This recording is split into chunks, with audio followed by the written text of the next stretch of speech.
En Cuba, la Declaración de los Derechos del Niño puede ser considerada como propaganda subversiva, y tenerla en tu poder puede llevarte directamente a la cárcel. Hay cosas que no se pueden ni siquiera decir. Aquí todo el mundo sabe, hasta los niños así, saben que hay cosas que no se pueden decir. Creo que el único país en el mundo donde las ideas son condenadas cuando las personas las manifiestan libremente es en Cuba.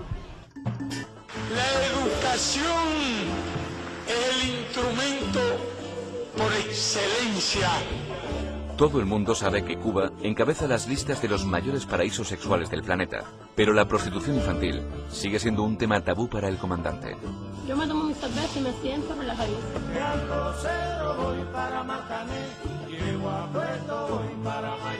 En 1988, la Organización de las Naciones Unidas denunció la falta de derechos humanos que había en la isla, pero a día de hoy parece que no ha servido de nada. Patria o muerte. Fidel defiende a capa y espada su gobierno, aunque solo pueda hacerlo a base de palabras vacías. Sin el socialismo no tendríamos un país sin prostíbulos. Él, como hace 50 años, con el orgullo anclado en su uniforme y la conciencia ensuciando sus galones, levanta el dedo con fuerza en cada uno de sus discursos para decir que imágenes como estas, ayer, hoy y siempre, mienten. Ninguna de las actividades mencionadas tiene lugar en Cuba. Sin embargo, en la mente calenturienta y fundamentalista del todopoderoso señor de la Casa Blanca, hay que salvar a los niños cubanos de la explotación sexual y del tráfico de personas. A lo largo de 2 horas, Marcos insiste en que la afluencia de turismo sexual en la isla es desorbitada. Es más, Cuba, según él, se ha convertido en el mayor paraíso del mundo para los pederastas. Y puede que tenga razón. Pero eso no supone ningún problema para Marcos, más bien todo lo contrario. Si existe demanda, sea cual sea, él está dispuesto a responder con la mejor oferta. Una menor europea de 16 años prácticamente todavía no está pensando en sexo, prácticamente. Y una menor cubana ya cuando cumple 16 años ya prácticamente no es ni señorita. Marcos maneja todo tipo de niñas, las maneja con un despotismo total, es lo que aprenden ya de pequeños. ¿A qué edad empiezan aquí las mujeres a tener relaciones sexuales? Las conozco que lo tienen de 14, 13, 15, 16. Son baratas y aparte que son muy calientes. ¿Calientes Va a ser menores, saben hacer las cosas bastante bien. 13, 14, 15 años. La frialdad con la que Marcos habla de sus chicas es dramática.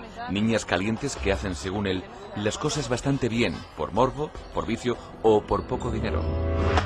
¿Crees que la prostitución infantil aquí en Cuba, aunque esté consentida, es algo inmoral? Bueno, no sé si sería algo inmoral porque ya es una cosa ya que está en la naturaleza prácticamente de las cubanas. Casi todas se prostituyen, muchas por dinero, otras por moda. Así que ya de moral no se habla porque aquí en Cuba las mujeres ya no tienen moral. Aquí las tías lo que quieras, no tienes ningún tipo de problema. Las niñas de 12, 13, 14 años, 15 años, yo te las traigo, no tengo ningún problema. Y no sabes si darle 2 guantazos o seguir para...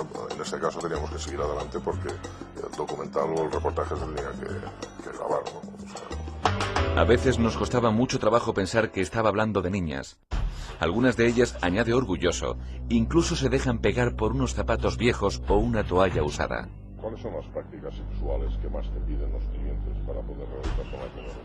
Bueno, estar con 2 a la vez, que se peguen, que le den el culo, cosas así, cosas que le gusten mucho a los hombres. Marcos ni negocia con miedo ni tiene miedo a negociar. ¿Tú crees que la policía o las autoridades en sí saben lo que está sucediendo pero hacen la vista gorda?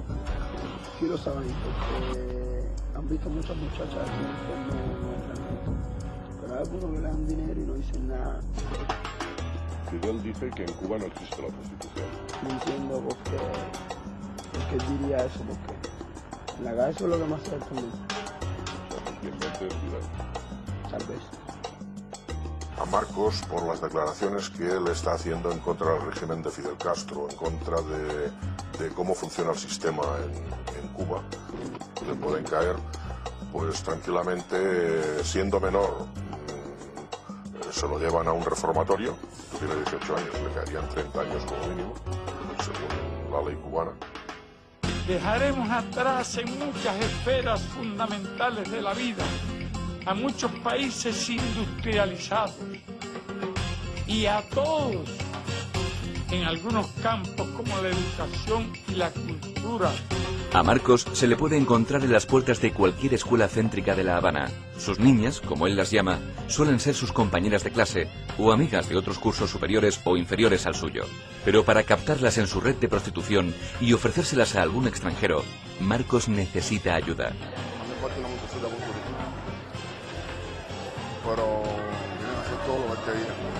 Nuestro primer encuentro con Marcos había terminado con la quinta cerveza. Y para entonces, en esa mesa, aquel muchacho nos había contado cómo en Cuba un cualquiera, un don nadie con más dinero que vergüenza, puede comprar un cuerpo de niña envuelto en un uniforme de escuela. En solo 18 horas, nosotros quisimos comprobarlo.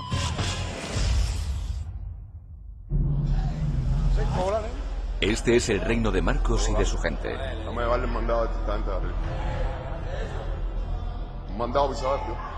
Cada mañana entra en los colegios que tiene controlados para captar a niñas que quieran prostituirse. Marcos y sus secuaces son muy conocidos por los alumnos y también por los profesores. Estos últimos son, al fin y al cabo, sus más valiosos colaboradores.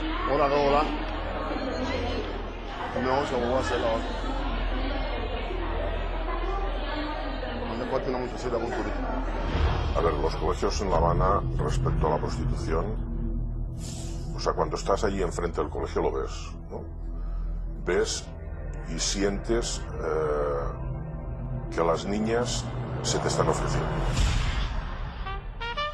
22 de enero de 2008. Aunque el dictador lleve casi 2 años sin aparecer en público y haya renunciado a sus cargos a favor de su hermano, es inevitable recordar sus palabras en cada rincón de la isla y ver una Cuba muy distinta de la que él ha presumido durante casi 50 años.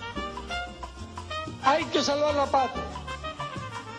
Hay que salvar la revolución. Hay que salvar el socialismo. Es un espectáculo. Los colegios en La Habana, ya no en La Habana, en La Habana, en Santiago de Cuba, donde hemos estado nosotros grabando el reportaje, es una cosa en que dices, no puede ser. O sea, lo ves, te lo crees porque lo ves, pero si no lo vieras o te lo contaran, dirías, no puede ser. No puede ser que estas niñas de 14, 15 o 16 añitos ya sean unas maestras en el arte del sexo. No me lo puedo creer. 1 del mediodía. Nuestro equipo se traslada hasta un colegio del centro. Nuestro objetivo, grabar cómo se reclutan prostitutas gracias a la ayuda de los profesores. Profe Antunes. ¿No la vi? La calle está llena de estudiantes. Camisas blancas, mochilas a la espalda y chulos en la puerta de la escuela esperando sacar tajada. Eduardo, uno de los socios de Marcos, está esperándonos. Al vernos sonríe. Hoy va a ganar mucho dinero. No me vale mandado de tanta. Es demasiado arriesgado introducir extranjeros en el colegio, así que una chica de nuestro equipo, de nacionalidad cubana, entra con él. A los pocos minutos, muy cerca de la salida, Eduardo encuentra a una de sus profesoras. Le explica que necesita a 5 de sus alumnas para que se prostituyan esa misma tarde.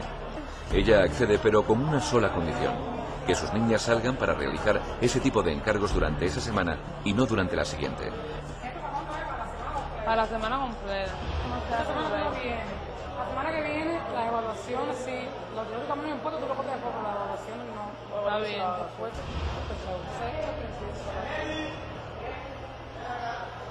no solamente se sobornaba para que te dejaran salir y te fueras con un extranjero, sino que también se sobornaba para los exámenes, comprando comprando salidas de todo tipo, comprando o cursos enteros. En estas imágenes se puede observar cómo Eduardo entrega dinero suficiente a su profesora para que sus alumnas puedan faltar durante una semana a sus clases. Pero en ese colegio había más profesores dispuestos a hacer negocio traficando con sus estudiantes. Después de varios metros de pasillo, al lado del patio, uno de los maestros más reconocidos de aquel colegio tenía hambre de sobresueldo. Don Bernardo presume de dar clase a las alumnas más ardientes de la escuela. Pero caliente, caliente, caliente. Tan pronto como empezamos a hablar de precio, el profesor Bernardo nos explica que incluso con su puesto, sacar a chicas es algo más complicado que otros años. Yo soy el jefe de todo la formación. Ah, ya. Junto con Eduardo, que estamos los dos, que yo haga todo. Esto huele a mover. Quieren más dinero. Bernardo nos dice que por menos de 10 pesos convertibles, 7 euros aproximadamente, no podremos sacar de clase a niñas de segundo grado. Ay, profe, disculpe. Y menos con los maestros que le están poniendo ustedes a segundo año. Uno ve que la escuela ha cogido otro rumbo, pero va a ser más difícil ahora. Dice que es difícil, pero con dinero encima, Bernardo se compromete rápidamente a encontrarnos 3 chicas para esa misma tarde. Ay, profe, disculpe. La saya por abajo de los niños. En menos de 15 minutos, los secuaces de Marcos habían sobornado a 2 profesores y conseguido a 4 niñas. Pero eso no era nada en comparación con lo que ese crío de 16 años estaba dispuesto a hacer por dinero. Nos hacía falta más muchachos, ustedes no conocen a más ninguno. De aquí mismo a la escuela. Cuando salimos de aquel colegio, teníamos la terrible sensación de que cada niña, cada adolescente, podría venderse si un chulo como Marcos la comprara con unos cuantos sueños. Los profesores enseñaban cómo hacerlo y era probable que algunas de sus alumnas estuvieran dispuestas a ganar un poco de dinero entre clase y clase. Pero caliente. Hasta entonces, lo único que conocíamos del turismo sexual era el malecón, uno de los paseos marítimos más conocidos del planeta. Pero ese día habíamos sido testigos de una prostitución distinta, una prostitución hasta ahora desconocida. Aquella noche decidimos visitarlo. El Paseo del Pecado se levanta a partir de las 12 de la noche y recorre los 5 kilómetros de su reinado. Yo quiero eso. Desde el Castillo de la Punta hasta la Chorrera, el malecón está flanqueado por las prostitutas del barrio de Vedado, los travestidos del centro y los chulos de la Habana Vieja.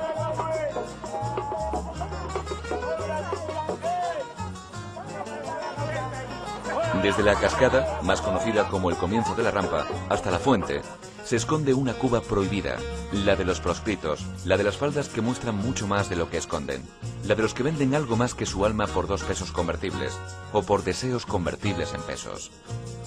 Son casi 5.000 metros de prostíbulo los que aguanta el malecón entre sus piernas, y lo hace por muy poco dinero, pero son aún más los burdeles que se levantan en plena ciudad. Allí donde las jineteras dejan su reinado a las princesas, a las niñas del centro, a las niñas de la escuela. De esa Cuba, Castro tampoco está dispuesto a hablar. De Alto Cedro voy para Marcané, llego a Cueto voy para Mayarí.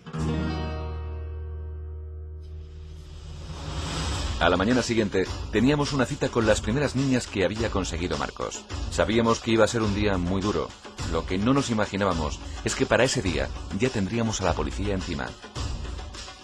Nosotros, evidentemente, estábamos vistos por los CDR, ya no por los CDR, sino por la gente que tiene el CDR, que está controlando el barrio.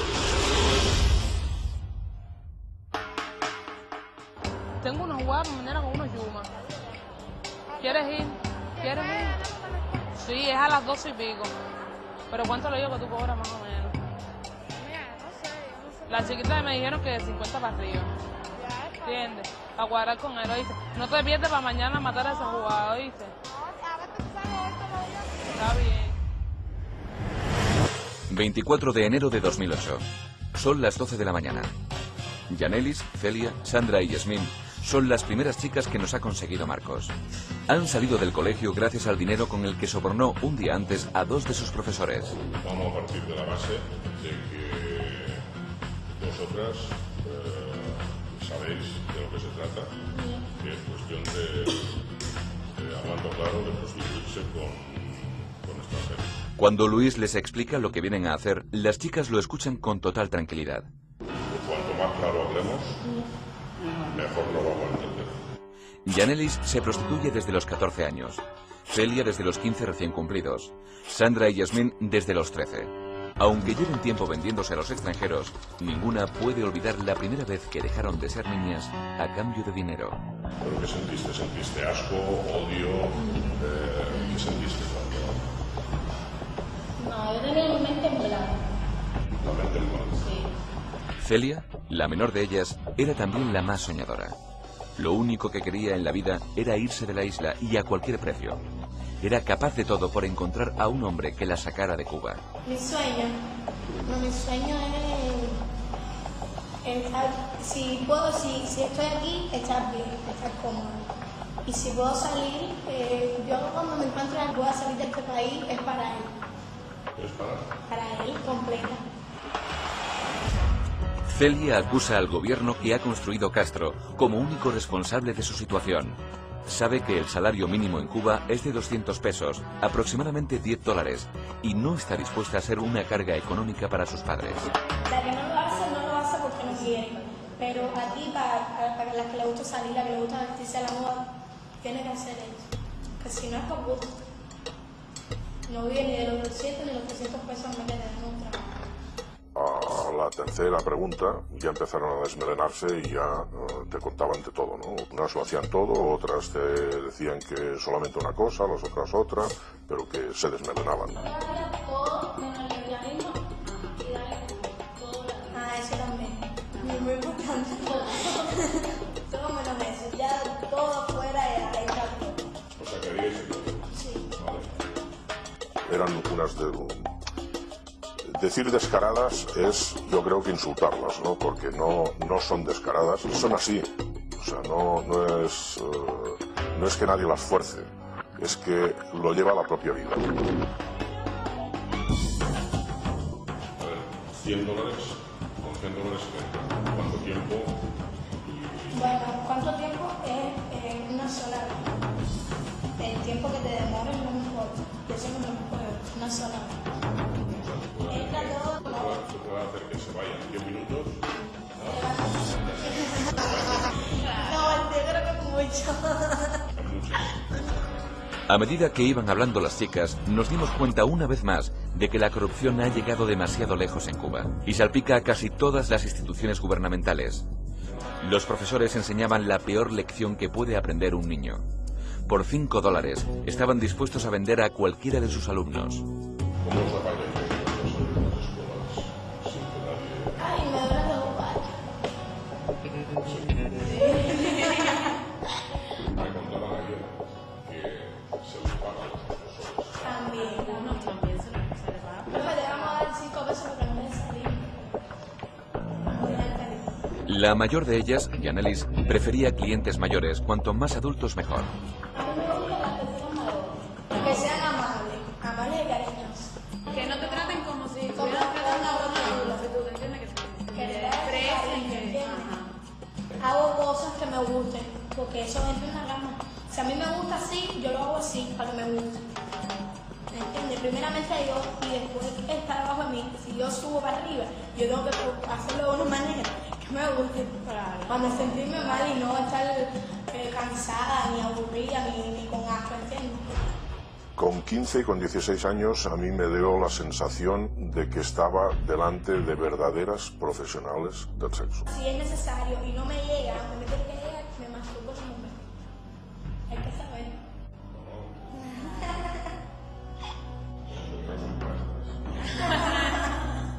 Ay, yo soy fanática de eso. En muy poco tiempo, casi 90 minutos, habíamos aprendido demasiadas cosas de aquellas niñas, ninguna buena. A partir de entonces supimos que por seguridad debíamos cambiar de residencia. Ya cambiamos 3 veces de residencia para evitar ser vistos muchas veces por el mismo lugar, ¿no? Nuestro nombre en los colegios de La Habana empezaba a sonar, y eso provocaría tarde o temprano que la policía quisiera entrar en el negocio. Desde la mujer de la limpieza hasta el conserje de turno son espías. La información ahí es poder. Quedaban solo 4 días para terminar la selección de chicas, solo 4 días para la supuesta llegada de los extranjeros y solo 4 días para demostrar que la policía estaba metida hasta el cuello en la corrupción de menores. Queríamos las imágenes que nunca han dejado grabar en Cuba.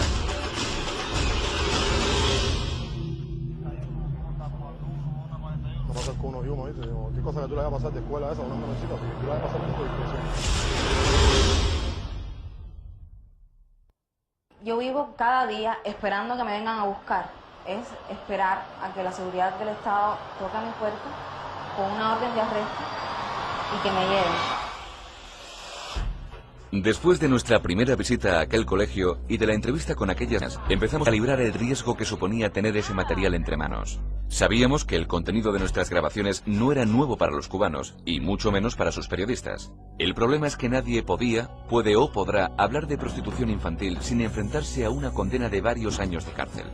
En aquel momento, el riesgo nuestro, si realmente nos coge la policía, nos detiene, nos requisa el material, si nos requisa ese material viéndolo, salir de la isla no creo que salgamos nunca más.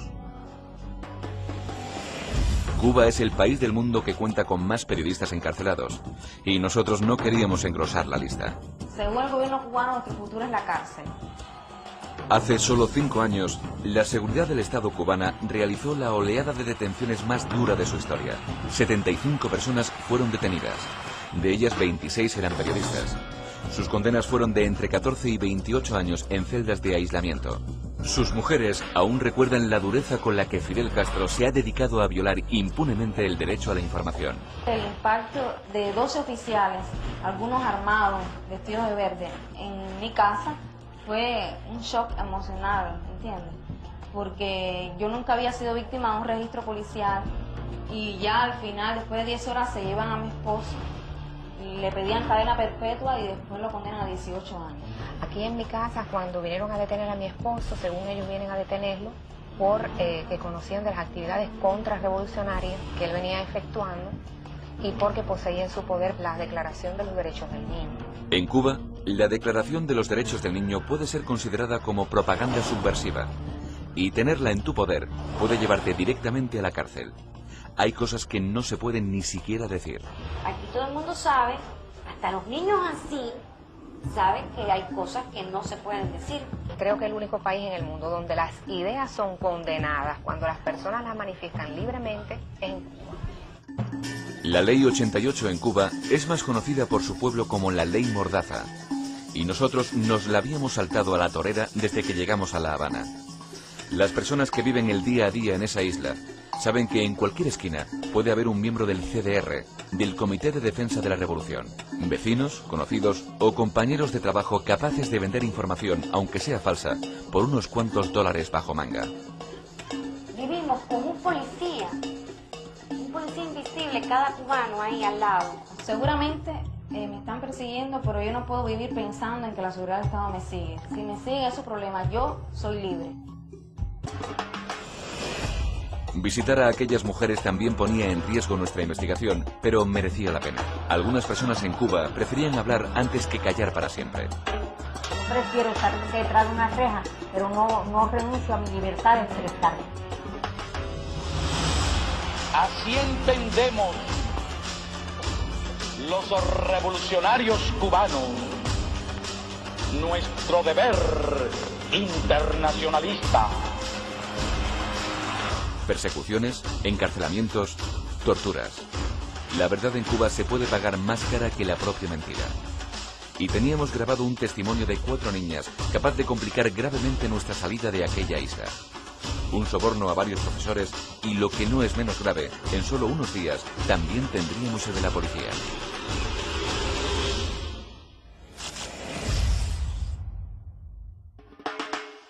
...24 de enero... Faltan 4 días para la llegada de los supuestos extranjeros. En ese plazo quisimos saber cuántas niñas estaban dispuestas a prostituirse en las escuelas de la ciudad. Son españoles. Pero acá han hospedado. En una casa. Demasiada falta más muchachos. Ustedes no conocen a más ninguno. En un plazo de 72 horas, entrevistamos a más de 15 gracias a Marcos. Su método siempre era el mismo y siempre era efectivo. Se acercaba a una profesora y decía las palabras oportunas. Pasados unos minutos, Marcos daba las instrucciones a la niña escogida por la profesora. Pero vienen a hacer todo lo que él te diga. ¿Oíste? Ahora volverlo a buscar ahora. ¿Oíste? El resto para Marcos era lo más sencillo: pagar. Así de simple. Pero durante 3 días Marcos se tuvo que emplear a fondo, casi tanto como nosotros. Cada día llegaban menores a nuestra casa con ganas de hacer fortuna. Venían de todos los sexos y de todas las edades. Tengo 15 años. Tengo 16. El 15 de octubre cumplo 16. En aquellas 72 horas pasaron por aquella casa innumerables, o sea, una cantidad innumerable de muchachitas de todo tipo. Menores prostitutas con pasados que un niño no debería tener, que jamás debería recordar. O las que más me impactaron al tenerlas delante mío y en primera persona fue 2 muchachas que fueron violadas. Y más que violadas, fueron destrozadas interiormente por sus propios padrastros. ¿A ti te violaron cuando tú tenías? 12 años. ¿Cuántos años tienes? 15 años. ¿Y cuándo fuiste violada? En muy poco tiempo, aquellos niños nos contaron cómo su vida estaba en manos de hombres que doblan su edad, de enfermos que pretendían comprar cariño a base de corromper a un menor con dinero. Mayores. Me gustan las personas mayores. Que me enseñen. Se han prostituido porque les invites a un mojito o a una cerveza, o que es, el valor es tan mínimo o menos que una sola toalla, ¿no? Usada. Si lo hace bien, yo lo disfruto. Y claro, yo lo disfruto y él lo disfruta mucho más. Porque aunque no te gusta la persona, si te gusta como lo hace, lo disfrutas. No como quisiera disfrutarlo, pero... Mira, yo te voy a decir una cosa. Pues sabes que será pira o cualquier cosa. Cuando a mí me dan 80 pesos, 90 pesos, 100 pesos, para arriba, así, a mí me da gusto hacerlo. Me da gusto.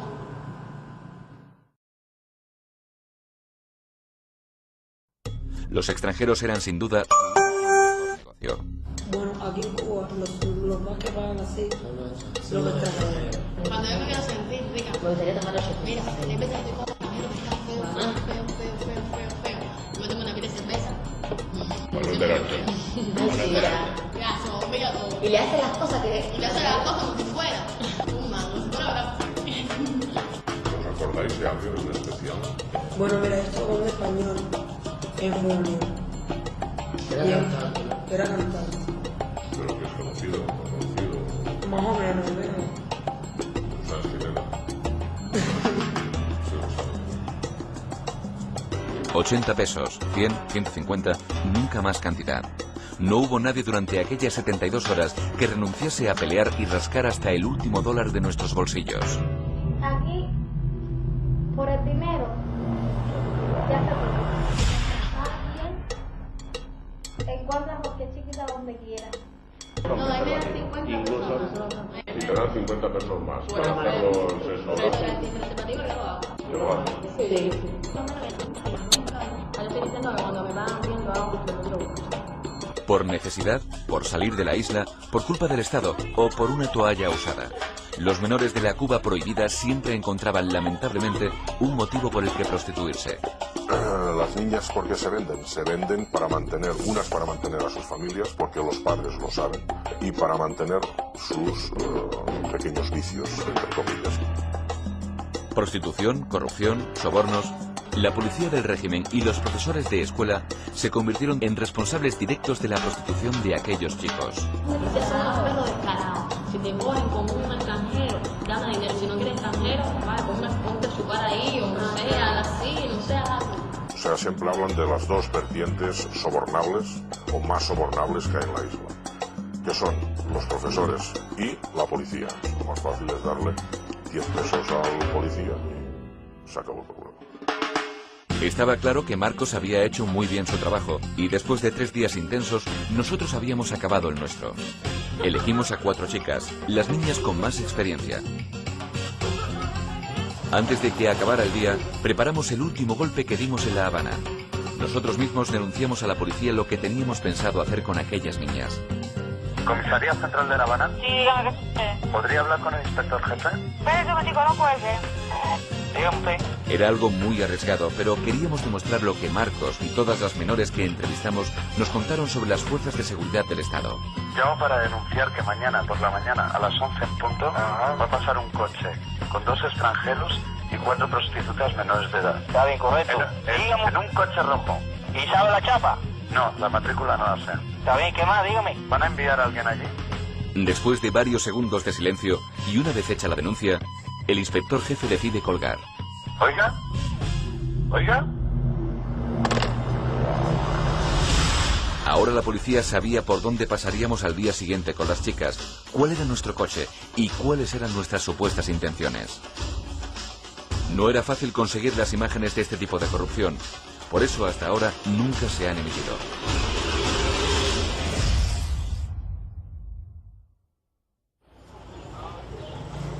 Tremenda perra, mía. Jurado. Vamos a pasar, porque vamos a pasar ahora con una jugadita ahí. Vamos a sacar. Sabíamos que en Cuba sobornar a la policía era fácil, pero quisimos comprobarlo de primera mano. 11 de la mañana. Nos dirigimos al centro. Emitiendo para toda la galaxia, reggae en la casa con el chanchazo.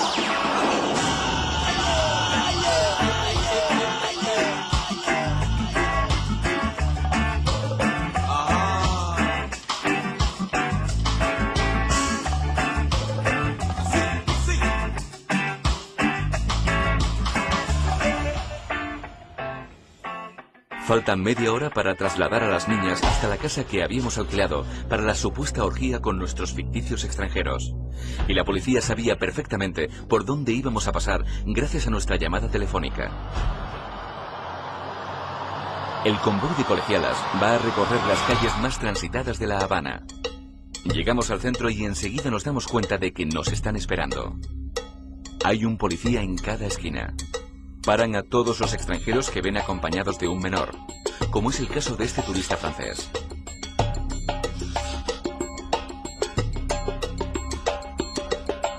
Es el momento de comprobar si nuestra llamada había producido algún tipo de reacción en la policía. Viene por ahí, apúrate, ven acá. Aquí hay un medio para ti también. Le pondré digo, esto no vale 20 pesos más. Mira, toma acá. Nos dirigimos hasta la esquina por donde dijimos que iba a pasar nuestro convoy con las chicas. Y allí, efectivamente, nos está esperando un policía. Venga, vamos a pasar, porque vamos a pasar ahora con una jugadita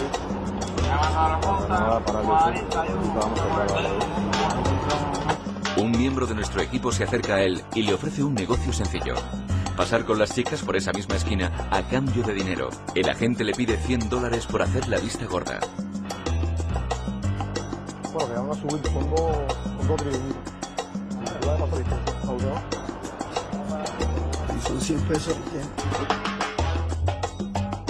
Fuimos allí que íbamos muy nerviosos en el sentido de decir, oye, ¿cuánto te da? Porque vamos a pasar dentro de un cuarto de hora. Teníamos el dinero y segundos más tarde las imágenes. Fue aún más sencillo de lo que esperábamos. Ahora seré para el ¿verdad? Ese tipo de niños locos. Pero bueno, mejor libre, ¿verdad? Podemos irlo para él.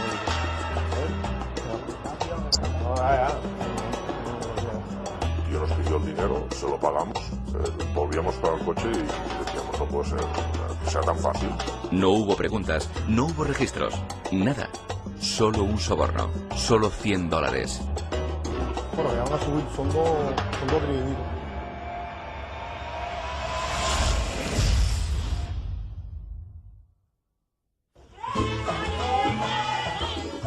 Las chicas que habíamos seleccionado no eran muy distintas al resto. Solo necesitaban más el dinero, aunque tuvieran más años de experiencia dentro de la prostitución. Por lo demás, lo único que las diferenciaba de sus compañeras era el nombre. Yo me llamo...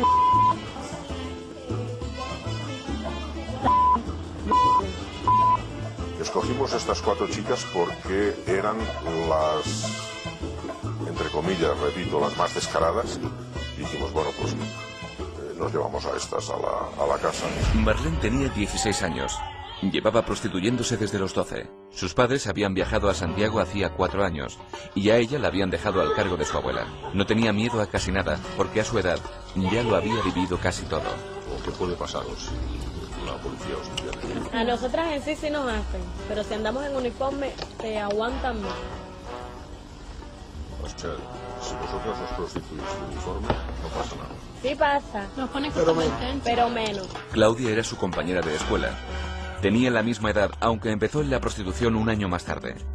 Vive con sus padres y son ellos los que le recomiendan hacer la calle como uniforme de colegio, para que la gente no sospeche que es una prostituta.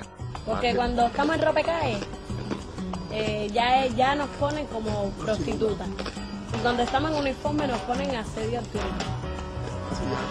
Estudiantes asediando. ¿Qué diferencia hay?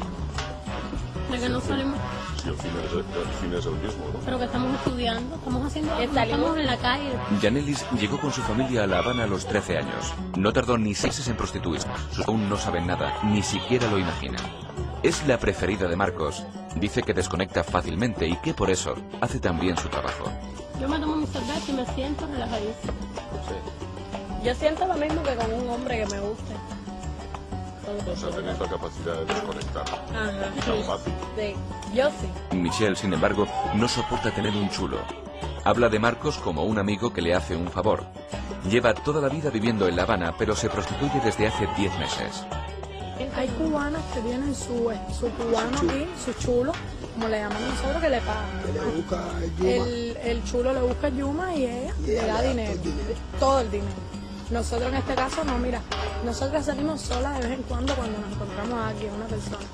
Él en este caso es amigo fuerte de nosotros y siempre uno, no porque él no los pida, sino por uno quedar bien, ¿entiendes? Y ya, pues es una ayuda que nos da. Ese día, nosotros íbamos a dejar a las 4 chicas en aquella casa. Con la excusa de recoger a los turistas, Luis, nuestro infiltrado, se trasladaría hasta el aeropuerto para no volver. Ellas estaban felices, o eso parecía. Iban a ganar $150, una cantidad que recibieron por adelantado y que no ganaban todos los días, por lo menos sin quitarse el uniforme. Extranjeros turistas que vienen aquí y quieren que uno le haga de todo por 50 pesos y uno por 50 pesos no, tampoco así, ¿entiendes? Pero ya cuando a uno le hablan de un precio más módico ya uno puede.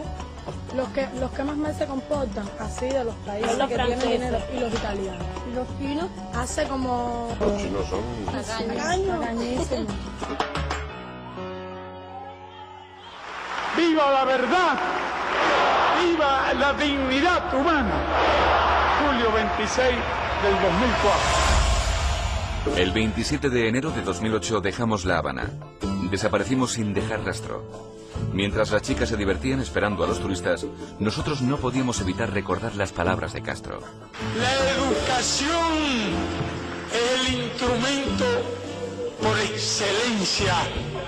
Todo el mundo sabe que Cuba encabeza las listas de los mayores paraísos sexuales del planeta, pero la prostitución infantil sigue siendo un tema tabú para el comandante. Yo me tomo mi cerveza y me siento relajadísimo.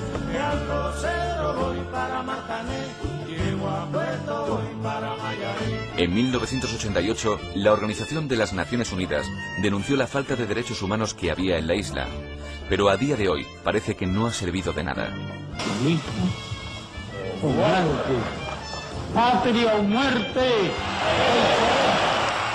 Fidel defiende a capa y espada su gobierno, aunque solo pueda hacerlo a base de palabras vacías. Sin el socialismo no tendríamos un país sin prostíbulos.